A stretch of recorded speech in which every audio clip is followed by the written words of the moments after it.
Hi guys! Welcome back to my channel. Andito ako ngayon sa tabing dagat guys. Nagmumuni-muni. Ayan guys, dating ano yan, pier. Nasira yan ng bagyong Yolanda. Ayan, ngayon guys, ginagawa na naman ulit yan para ibalik ang biyaheng Batangas. Ayan. Malakas yung alon ngayon guys. Tingnan nyo naman ang tubig.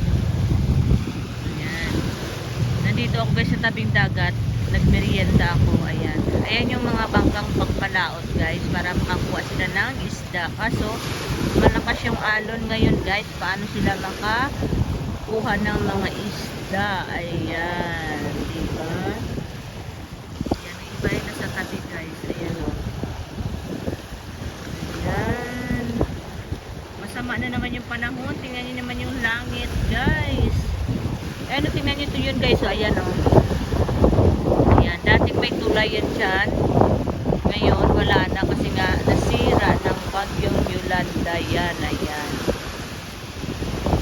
Mahaba yan dati guys. Yung tulay na yan, paikot yan.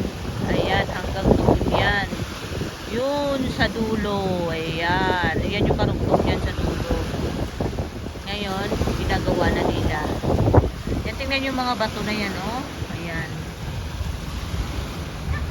Ginagawa nila ulit guys. Ayan. Dating pier yan dyan guys. Diba? Ayan. Hanggang dito na lang guys. Thanks for watching. Bye.